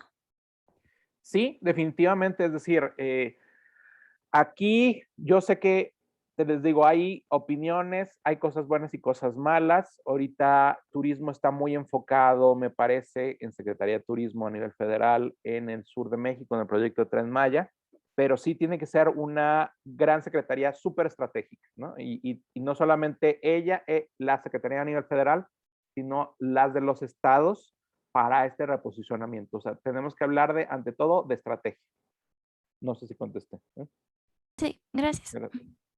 Muchas gracias. Guillermo. Sí, buenas tardes, Gustavo. Buenas Mi tardes. pregunta va encaminada a lo que nos comentaste sobre la televisión mexicana, que en algún momento fue como un referente y que poco a poco fue migrando a Miami. Por lo que tengo entendido, lo mismo fue pasando como con la música, porque los artistas latinos primero venían aquí a las disqueras de México para posteriormente poder pasar a Estados Unidos y ahora van directamente igual a Miami. Entonces, mi pregunta es si crees que con la creación de más laboratorios como Open Labs y centros de desarrollo de la innovación, en algún momento a corto plazo o mediano plazo, un país de Latinoamérica pueda volver a ser referente o marcar las pautas para el negocio, bueno, en cualquier otra industria, no necesariamente de televisión o algo de entretenimiento. Por supuesto, Guillermo. Mira, aquí hay dos cosas muy interesantes. La primera es que tenemos que seguir apoyando cómo los circuitos creativos se mueven dentro de las propias ciudades. Por ejemplo, ahorita tú hablaste de la música, ¿no? Oye, ¿qué está sucediendo en la Ciudad de México? ¿Qué está sucediendo en la Ciudad de Guadalajara, en la Ciudad de Monterrey, en los circuitos musicales internos? Oye, pues que está viendo tocadas de punks, que está viendo tocadas a lo mejor de electrónica, que está viendo nuevas variantes del reggaetón, yo qué sé, ¿no? Y a partir de ahí empezar a entender primero la propia comunidad indie o la propia comunidad de entretenimiento, qué es lo que está escuchando, para saber si eso de alguna manera se puede llegar a masificar. Y al mismo tiempo, la industria musical o los actores de la industria musical tienen que ponerse a hacer un mapeo de cómo le está yendo esa industria y qué componentes, igual que ustedes quieren verificar qué componentes hay de manufactura dentro de cierto estado, qué componentes se necesitan para que haya un ecosistema mucho más sano y un ecosistema que tenga una cierta vocación. ¿Cómo queremos que sea nuestro ecosistema? Queremos que sea un ecosistema productor, queremos que simplemente sea un ecosistema consumidor, cómo diseñamos el ecosistema. Y para esto, creo que lo más importante es que todos los actores dentro de cierta industria tengan un diálogo para poder acrecentar de alguna manera todo esto, ¿no? Y que también entiendan estas nuevas tendencias, es decir, que no solamente se queden los viejos liderazgos industriales, que a lo mejor hacen las cosas igual, sino que traten de innovar en nuevas formas de hacerlo para poder impactar, ¿no? Y aquí sí hay muchas cosas que hacer en el caso de la industria musical, pero también de alguna manera simplemente a lo mejor ponerse de acuerdo, coordinarse, cooperar, y a lo mejor no tiene que llegar un ente que es el gobierno para ponerlos de acuerdo, sino puede ser la propia industria. Muchas gracias. Gracias. Carla, por favor. Sí, buenas tardes y bueno, primero que nada, igual, gracias por la ponencia. Y bueno, mencionó usted que dentro de este cambio, bueno, que se estaba viendo un cambio del e-commerce a un modelo de suscripción y que también está la presencia de intermediarios, lo cual, pues bueno, también abrió un gran nicho de oportunidad dentro de esta era digital, como lo mencionaba, pero pues al menos en cuanto a lo que yo creo, se ha hablado mucho sobre los beneficios y sobre esta necesidad de innovar y de migrar rumbo a esta situación. Sin embargo, creo que no se ha tomado tanto el tema sobre los riesgos o posibles obstáculos dentro de esta transición. No sé si usted podría como que comentarnos algo al respecto de esto. Claro, Carla. La primera reacción cuando empezó la pandemia fue entender primero que nada que incluso las propias pymes no tenían o todavía seguían relegadas un poco a no tener, por ejemplo, un servicio a domicilio, ¿no? O sea, desde ahí, desde a lo mejor no tener un sitio, desde no tener un servicio a domicilio. Y ojalá la pandemia haya servido para acelerar de alguna manera este proceso hacia la digitalización de absolutamente todos los sectores, porque yo vi muchos experimentos, por ejemplo, en el caso de la industria naranja. Digo, uno de los grandes temas de la industria naranja en pandemia fue el ticket digital. O sea, lo que antes hacíamos nosotros como experiencia de, hoy yo voy al microteatro, pero bueno, ahora va a ser microteatro digital, ¿cómo lo vamos a hacer? Oye, ahora va a ser la boda, pero pues ahora va a ser boda virtual porque no nos podemos ver. Entonces el wedding planner o la wedding planner se va a tener que poner las pilas de esa manera. O ahora, ¿cómo le vamos a hacer, no? Entonces, sí hay muchos obstáculos y aquí se tiene que pensar como en varios niveles. O sea, en primer lugar, las pymes, cuáles son las necesidades de las pymes a nivel digital, y luego, de alguna manera, también las medianas y las grandes empresas, cómo se encuentran afectadas. Todos tomaron sus decisiones, hay algunas que tomaron decisiones más adecuadas que otras. Hubo empresas industrias que les fue súper bien, o sea, todas las industrias que tenían que ver con la comida a domicilio, los bares a lo mejor de alitas que fungieron como lugares de venta a lo mejor de cierto tipo de productos, cierto tipo de consumo. Hubo otro consumo que le fue muy mal. Y aquí lo que tenemos que aprender a final todavía no se acaba la pandemia, pero ya en el momento donde estamos es un equilibrio híbrido entre ambos para poder sobrevivir y sobre todo para poder crecer, ¿no? Entonces, sí hay obstáculos, muchísimos, y hay que seguir adelante. Ahora bien, hablabas de los intermediarios. Aquí lo interesante también es cómo aprovechar los propios intermediarios y también en algún momento, si no nos conviene este tipo de intermediarios, entonces, pues tratar de generar nuestras propias alternativas. Hay un movimiento de libreros a nivel mundial que está en contra de Amazon.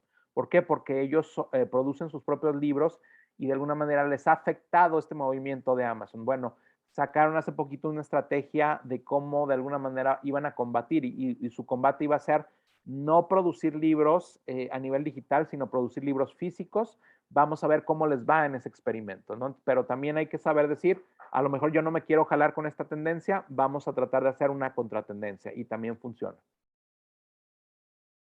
Bueno, entonces, bueno, por lo que entendí sería más como por la cuestión tecnológica y también, pues, en esta parte de adaptación se vería más el obstáculo para lo que son las pymes, ¿no?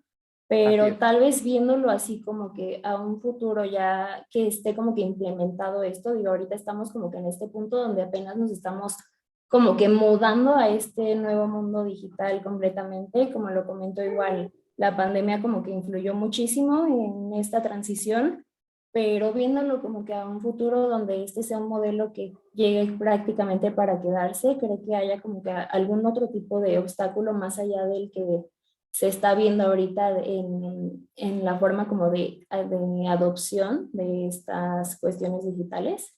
Sí, yo veo un obstáculo particular en el tema de la sindicalización de los trabajadores de delivery, ¿sí?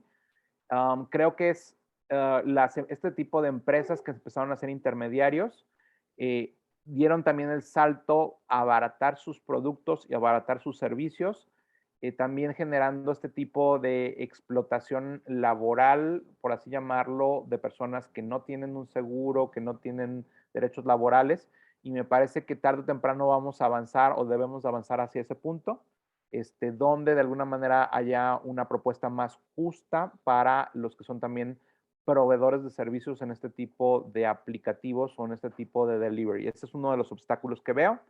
Y probablemente haya otros en el futuro, por ejemplo, el tema de impuestos, que tanto va a impactar a lo mejor en el consumo de las personas, pero bueno, serán temas que vayan escalando poco a poco. Por lo pronto ahí veo un tema de emergencia y que debería de tener también un posicionamiento de todos los sectores en el tema, por ejemplo, de derechos laborales justos, ¿no? Gracias. Sí, sí, muchas gracias. Emilia.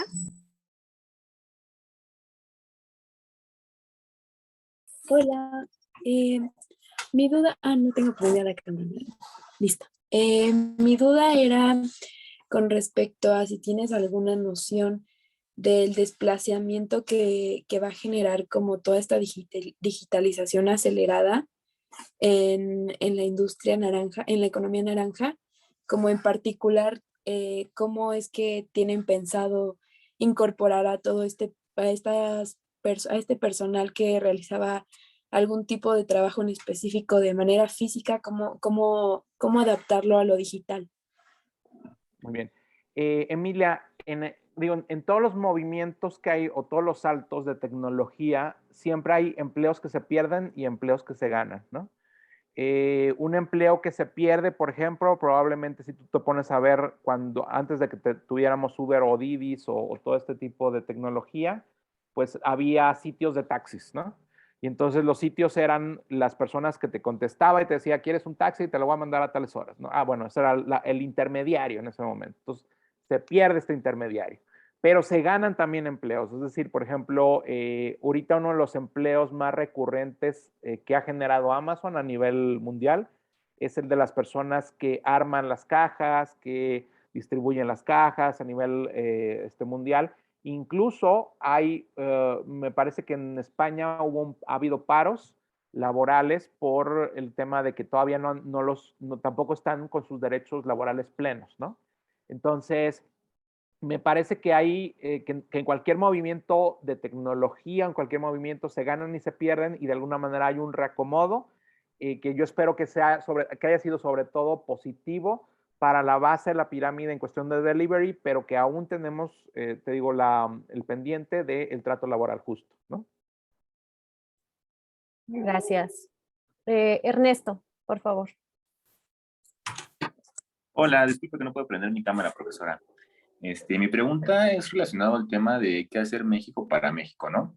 Como bien comentaba el anfitrión, bueno, el ponente, mi duda aquí surge, ¿no? México nos consideran como un país de mano de obra capacitada, en el cual pues nos pagan mucho menos que a la persona de Estados Unidos, que a países desarrollados, ¿no? Y si bien, pues de cierta manera laboralmente, bueno, ya para adquirir un ingreso, pues los llegamos a aceptar, ¿qué es lo que debería hacer México para empezar a competir en el mercado de salarios igualitarios, que no nos tomen como un país de mano de obra barata, que nos paguen pues los mismos sueldos, porque la diferencia es abismal, y la verdad es que al menos como profesionista es algo que me gustaría aportar para las generaciones futuras, que no haya tanta desigualdad entre sueldos entre países, ¿no? Que tengamos el mismo poder adquisitivo. Muy bien, Ernesto. Sí, mira, considero que estoy de acuerdo contigo. Aquí te digo que lo malo son los extremos, ¿no? En algún momento tuvimos una estrategia de gobierno de un país extremadamente abierto, donde decía México, aquí vénganse a hacer lo que quieran, México es completamente abierto, pero no tenemos gobierno, o sea, no en la parte laboral, ¿no? Apenas se ha empezado a retomar otra vez el tema laboral, o sea, me parece que es una de las grandes tendencias a futuro, por ejemplo, esto que estaba hablando de los derechos laborales plenos, el tema del salario mínimo, y sí, conforme mejora la competitividad, tiene que haber un aumento de salarios, y lo que sí pienso es que tiene que ser un poco escalonado, es decir, tenemos que seguir siendo atractivos para la deslocalización, pero ir avanzando poco a poco, tanto en el tema de salario como en el tema de redistribución de conocimiento. Pero para esto sí se necesita que por lo menos haya un gestor, que puede ser la industria o el gobierno, por lo menos que sea un gran observante de cómo sí estamos avanzando en el tema de salarios, cómo sí estamos avanzando en el tema de derechos, para que en algún momento podamos llegar a la par, ¿no? Y a la par, de alguna manera, funciona bien también para el Tratado de Libre Comercio. En este momento, como tú dices, nos ven así como el proveedor, aunque también nos ven como un proveedor adecuado en el caso de algunas industrias estadounidenses y algunas industrias canadienses. Ok, ok. Bueno, muchas gracias. No. Muchas gracias. Samantha. Sí, bueno, con esto de la tecnología, bueno, el avance de la tecnología y la digitalización, pues también ha alcanzado a los niños o a los bebés incluso. Pues a nosotros todavía nos tocó tener una infancia como donde jugábamos, leíamos, veíamos tele, o sea, hacíamos de todo, pero a los bebés y niños actuales, pues ya todo es iPads, juegos de celular, de los papás, o sea, como que ya no juegan, y esto pues ha demostrado que para los niños pues ya les genera menos capacidad de análisis y menos capacidades sociales, o sea, ya no como que ya no pueden hablar o mantener una relación con otras personas por estar como, pues sí, como no desarrollar esas habilidades por la tecnología. ¿Cómo es que, no sé, en su opinión, cómo es que podemos hacer que los niños sí puedan desarrollar estas capacidades y que no los alcance tanto la tecnología, o si debe haber un equilibrio, o qué se puede hacer para que, pues sí, los niños desarrollen habilidades que todos deberíamos desarrollar? Claro, Samantha. Fíjate que el otro día estaba pensando, al principio una compañía estaba hablando del tema de Facebook, de Instagram, porque han tenido muchos escándalos durante los últimos meses, que ellos como empresa no han hecho mucho, ¿no? Es decir, no han hecho mucho para acabar a lo mejor con la mala imagen de algunos adolescentes en Instagram, de cierta autorregulaciones que debían de tener como empresa, porque pues como empresa o como corporación, su tema principal ha sido el dinero, ¿no? Y yo viéndolo fuera de ahí decía, bueno, la tecnología ni es buena ni es mala, ¿no? Es decir, finalmente pues es tecnología. Aquí lo que sí nos hace falta entonces es un componente un poco más social educativo, ¿sí? Es decir, de que, por ejemplo, el caso de las universidades, que las universidades y otro tipo de componentes sociales trabajen adecuadamente para construir esquemas educativos de enseñanza, por ejemplo, para los padres, ¿no? Oye, ¿qué es una educación asertiva en el tema de tecnología para mis hijos, ¿no? ¿De cuánto tiempo tiene que jugar el videojuego? ¿Cuánto tiempo que tiene que tener el iPad? Porque muchas veces es como un distractivo para, oye, ya no me molestes, ten el iPad, oye, ya quédate en paz, te paso esto. Y entonces es más bien como un producto sustituto a lo mejor del cuidado que te tengo que dar, o es un producto sustituto de sí te tengo que sacar al parque a como de lugar, ¿no? Entonces aquí tiene que ver un poco la autonomía de las familias, pero sobre todo el educar dentro del esquema familiar social, y nos hace falta una nueva educación para la tecnología. Y cada vez más nos hace falta porque cada vez más salen más avances o más productos o más servicios, y entonces tenemos que tener realmente rápido una postura para entender cómo usar la tecnología de esta mejor manera, ¿no? Hay pocas empresas tecnológicas o de servicios, de productos de entretenimiento que le han podido dar esto. Por ejemplo, una empresa que para mí es ejemplar en ese sentido, por ejemplo, es Nintendo, ¿no? Como de repente en muchos de sus juegos lo que hace es cada media hora o cada X tiempo enviarte una alarma de, estás jugando demasiado. O ponerte un filtro para papás para que los papás te puedan apagar el Nintendo a cierta hora después de que ya jugaste tanto tiempo, no lo sé, ¿no?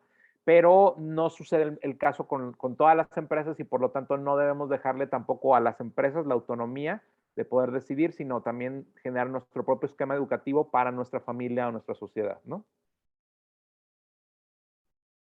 Muchas gracias. Y qué importante lo que mencionas porque aplica para muchas otras cosas, ¿no? O sea, la tecnología como herramienta, como medio, lo que no quiere decir que entonces lo que había antes también es que fuera bueno, ¿no? O no. Entonces hay que tener más bien un análisis respecto a cada una de esas posturas.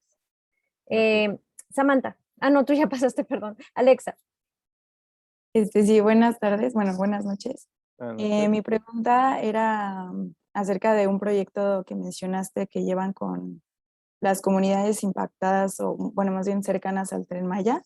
Sé que conocemos que pues, hay muchas consecuencias tanto para las comunidades como para los ecosistemas, pero en este sentido, ¿cuál es algún aspecto y si es que existe que ustedes hayan identificado como área de oportunidad para ellos o para la implementación de algún tipo de innovación? Claro. Primero, hay una dificultad per se en toda esa área, Alexa. Apenas empezamos con el convenio y es que hay un montón de usos y costumbres y distintos tipos de comunidades originarias, ¿no? Entonces, nos enfrentamos primero a una base primero, por respecto a todo este tipo de comunidades de usos y costumbres, y segundo, de ponerse y ponerlos de acuerdo un poco en el tipo de servicios que van a ofertar. Entonces, la mayoría de valor agregado dentro de toda esa área tiene que ver con un factor de turismo y de experiencias, ¿no? Esta parte experiencial del servicio es muy importante y se da prácticamente. Ahorita hace rato platicaba acerca del tema de la suscripción, cómo ha sido el modelo que ha ganado, pero el modelo de suscripción se basa sobre todo en la experiencia.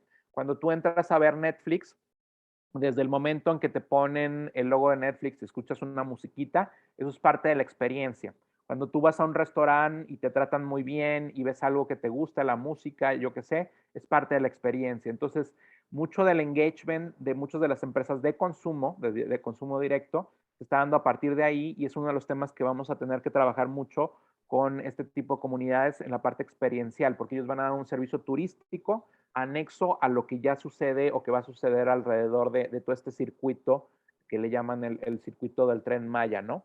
Y eso yo creo que va a ser un gran valor agregado, o sea, per se la cultura mexicana y todas las identidades y todas las identidades de los pueblos originarios me parece que son un gran valor agregado, pero vamos a trabajar sobre todo en esa perspectiva y también en algunos productos de consumo que produzcan las propias comunidades. Hablamos de productos alimenticios, hablamos de artesanías, hablamos de productos de tejido, etcétera, etcétera, que me parece que sí van a lograr, digamos, un buen impacto. Y ahí tendremos que trabajar también con externalidades para tratar de democratizar alrededor de toda esa zona lo más que se pueda, también por si hay algún cacicazgo o esos temas también que pueden ser externalidades dentro de las propias comunidades originarias que van a estar dentro de este circuito de economía dentro de lo que va a ser el Tren Maya. Eso es lo que hemos podido identificar ahorita que te pueda platicar. Gracias. ¿Nada? Muchas gracias. Arantxa. Hola, buenas tardes. Pues yo le quería preguntar, igual va como de la mano con las limitaciones, o más bien con decir como basta, por ejemplo, en la innovación, en el sentido de que, ¿cómo podemos masificar sin perder el sentido original, o sea, o el mensaje original que se tenía? Por ejemplo, en Facebook, o sea, se implementó como para vender, ¿no? O sea, en la app ya existe como para vender tus productos y con la pandemia ya existe la opción de tener como dates o algo así en Facebook, pero yo escuché muy mal los comentarios de que pues ya era molesto, tanto anuncio, ya perdían como que la función principal de la aplicación, entonces ya no era el entretenimiento que ellos buscaban, pero Facebook yo sé que lo hace por desarrollo o por implementación de nuevas actividades pues, para atraer nuevo tipo de público, pero ya pierde como el principal, ¿me explico? Entonces como que también siento que disminuye ya la experiencia, justo que es lo que usted decía. Entonces, ¿qué características existen para poder detectar como ya, este es nuestro límite, nos estamos saliendo o estamos abarcando un mercado que ya no es el que buscamos principalmente? No sé si tú me lo preguntas si yo fuera Facebook para Facebook. Facebook desde hace mucho sabe que está perdiendo usuarios. Y de hecho está moviendo la mayoría de sus jugadas hacia Instagram, ¿sí?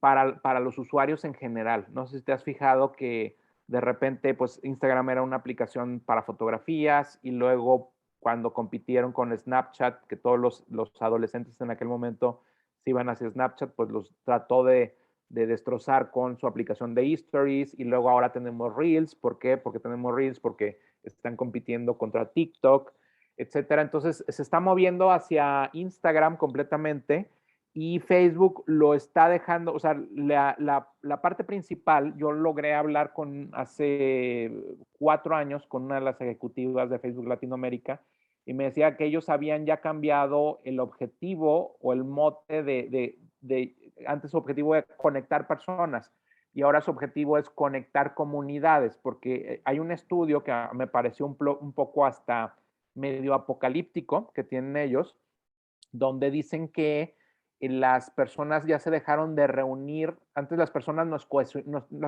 estamos cohesionar en lugares o en sitios, en identidades, en tribus, en grupos. Y antes lo hacíamos de manera física, es decir, las personas se reunían, yo que sé, en la iglesia, en el parque, etcétera. Ahora el punto de reunión para ellos, en la perspectiva de Facebook, quién sabe si sea real o no, es en los grupos de Facebook, ¿sí? O sea, ahí se reúnen las personas. Entonces, digamos que el objetivo ahorita cambió hacia el punto de reunión de ciertos grupos. O sea, ya hay una mayor cantidad de personas que se meten más que a poner un post de su vida personal, se meten a un grupo a hacer algo en específico en el grupo, ¿no? Y es una extensión de lo que hacen a lo mejor en la vida común o a lo mejor simplemente es un entretenimiento porque me voy a meter a un grupo de manga porque yo soy fan del manga, no lo sé, ¿no? Entonces, hacia allá va un poco Facebook. Le ha ido mal por muchas críticas. Pero bueno, vamos a ver qué jugadas como empresa, porque si tú me estás preguntando de empresas y empresa, logra hacer para tratar de sobrevivir y ahorita pues ha puesto batería sobre eso, sobre lo que puede lograr en conjunto con el grupo, ya no de manera personal para compartir cosas en Facebook, ¿no? Muchas gracias. Brisa. Hola, buenas tardes. Muchas gracias por tu tiempo y bueno, al inicio nos comentabas acerca de cómo generar la cultura de suscripción y mi pregunta básicamente es como cuáles consideras tú que son las principales como barreras o desafíos a los que se enfrentan los negocios al tratar de incluirla. Claro, Brisa, mira, hay todo un esquema para la cuestión de suscripción. Lo primero, y desde hace mucho, para los productos de consumo, porque tú puedes ser un business to business y a lo mejor va a ser distinto, tiene que ver con cambiar la perspectiva de yo solamente les voy a vender una vez a yo quiero tener un engagement a largo plazo con el usuario o con la usuaria, ¿no? Y ese engagement a largo plazo tienes que estarlo trabajando, o sea, tienes que tener como una cultura de servicio para que vuelva y vuelva y vuelva y vuelva, o sea, en eso se basa la cultura de suscripción. Segundo, tener como un esquema de precios justos, es decir, yo me suscribo a algo porque me cuesta poco o me cuesta de alguna manera, lo veo realmente bien para mi bolsillo, es decir, yo no estoy pagando una película que me vale tanto, no sé ahorita, no recuerdo ahorita cuánto cuesta el cine, pero el cine es caro, ¿no? En la actualidad. Entonces, pero a lo mejor con una suscripción de 100 pesos al mes en Netflix, pues me sale mejor y veo mucho más contenido, ¿no? Entonces, ahí hablamos de cómo generar un precio justo dependiendo de la segmentación que hagas de usuarios, ¿no? Al final, para tu producto, tu servicio. Y que siempre está habiendo un retorno, este tipo de compañías que están en la nube, muchos de ellos a nivel digital, lo bueno es que están de alguna manera en un prototipo continuo o están continuamente cambiando, transformando su interfaz, etcétera, etcétera, mejorando en relación a las nuevas conductas de consumo que están viendo. Y eso les produce pues una gran competitividad, ¿no? Entonces hay que desarrollar un esquema nuevo, completamente nuevo para el caso de la suscripción, pero lo bueno aquí es que no solamente tiene que ser a nivel digital, es decir, puede ser un tema de suscripción vía delivery. Por ejemplo, ahorita en pandemia cada vez más empecé a ver el caso de Black Kitchens, que son estas como restaurantes o cocinas económicas, etcétera, que te llevan a domicilio a tu casa sin necesidad de existir físicamente. Entonces, aquí puede haber, por ejemplo, oye, después de pandemia que vamos a hacer las Black Kitchens, pues generen esquemas de suscripción, ¿no? Muchos de ustedes lo pueden hacer. A lo mejor una persona cada mes quiere ver un plato de pollito en su casa, yo qué sé, ¿no? Entonces, aquí hay que pensar un poquito en eso y cómo los hacemos volver como si fuera una especie de club, ¿no? No sé si responde Brisa. Sí, muchas gracias. No. Sí, creo que eso es de las principales, como conclusiones de esta parte que nos estás platicando, cómo en realidad a partir de estos fenómenos, como ejemplo la pandemia que hemos estado viendo, en realidad se pueden visualizar más oportunidades que complejidades o que obstáculos, ¿no? Se está abriendo, se abrió una ventana acerca de todas estas propuestas de valor que se pueden seguir fortaleciendo para que se sigan flexibilizando hacia lo que ahora se va a demandar en ese tipo de mercados, ¿no? Pero habla más acerca de eso, de oportunidades que de desventajas. Así es. Bueno, Gustavo, para terminar, quería preguntarte o pedirte que nos platicaras acerca de este tema de la piratería que mencionaste un par de veces durante tu intervención para poder como profundizar en esa parte. Sí, esto tiene que ver mucho con la economía otra vez naranja, porque muchas de los productos, servicios de la economía naranja dependen del copyright, dependen de patentes, ¿no? Primero que nada, o sea, lo voy a tocar desde dos aspectos. Hay algunas compañías que ya tienen tal nivel de oligopolio.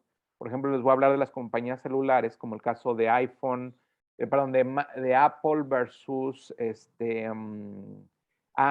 ¿cómo se llama esta compañía? Versus Huawei, versus la otra compañía china que no me acuerdo ahorita cómo se llama.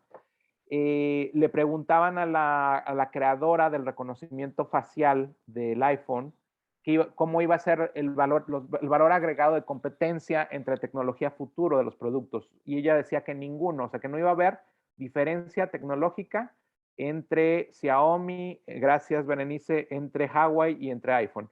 ¿Por qué? Porque era tal ya el nivel de espionaje industrial entre estas tres compañías que lo que preferían hacer ellos era trabajar sobre un poco más que la tecnología, todo lo que es el valor agregado de servicio, ¿no? Entonces, lo que hace Apple es un poco generar un poco esta cuestión de irse a la punta de la pirámide y decir, yo tengo un iPhone y lo tengo por estatus, pero tú tienes un Xiaomi o tienes un Huawei y lo tienes, pero él va a hacer una estrategia de, ¿cómo le llaman esto? De volumen, donde yo vendo más barato, pero vendo a volumen. Eso de un lado a la cuestión tecnológica. Ahora me voy a la cuestión del entretenimiento y de la cultura. Hay un estudio de la London School of Economics del año, me parece que es 2017, que habla acerca de la piratería y descubrió que los productos culturales, por producto cultural hablo de una serie, de una película, de una canción, que son más pirateados, son los más consumidos. ¿Por qué es esto? Porque al tener mayor acceso, las personas entonces lo recomiendan más.